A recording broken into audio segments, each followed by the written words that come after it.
পরের প্রশ্ন, ওয়াসওয়াসা থেকে বাঁচতে করণীয় কি? রিয়ার ওয়াসওয়াসায় জীবন অতিষ্ঠ।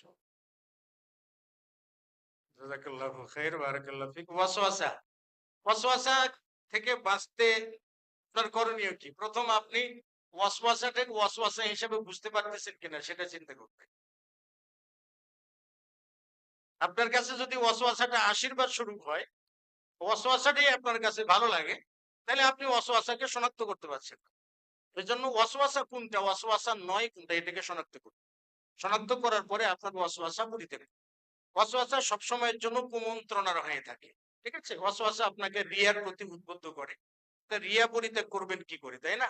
এখানে সেটাও বলছেন, আপনার জীবনে রিয়া বা লোক দেখানো কাজে আপনি অতিষ্ঠ হয়েছেন, আপনি রিয়া ভেতর থেকে শুরু করুন। অর্থাৎ আপনি যখন যে কোনো ইবাদত করবেন, অর্থ বুঝে ইবাদত করার চেষ্টা করুন। কোরআন তেলাওয়াত করবেন, বুঝে শুনে তেলাওয়াত করার চেষ্টা করবেন। সালাতে দাঁড়াবেন, সালাত বোঝার চেষ্টা করবেন, হুকুম আহকাম মেনে সালাত আদায় করার চেষ্টা করুন।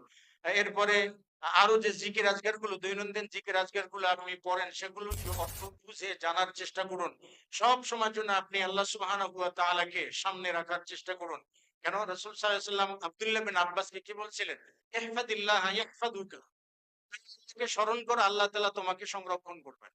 জন্য সব সময় আল্লাহর জিকির আপনার অন্তরে স্থাপন করুন। সব সময় আল্লাহকে মনে রাখবেন, তাহলে আপনি রিয়া থেকে মুক্ত হতে পারবেন। খুশু অন্তরের ভিতরে আনয়ন করার জন্য সব সময়ের জন্য চেষ্টা করুন।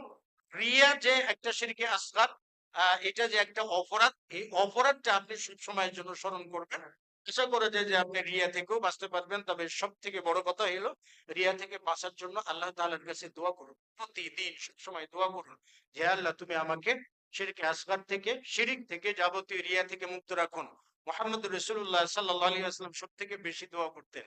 বন্ধুরা, আল্লাহুম্মা ইন্নী আউযু বিকা আন উশরিকা বিকা, হে আল্লাহ আমি তোমার কাছে আশ্রয় চাই তোমার সঙ্গে শরীক করা থেকে। তো ছোট ছোট শিরিক যাতে, রাসূল সাল্লাল্লাহু আলাইহি ওয়াসাল্লাম এখান থেকে পানা চাইতেন। আপনিও সবসময় আল্লাহর কাছে সাহায্য চান, আল্লাহ তাআলা সাহায্য করবেন ইনশাআল্লাহ তাআলা।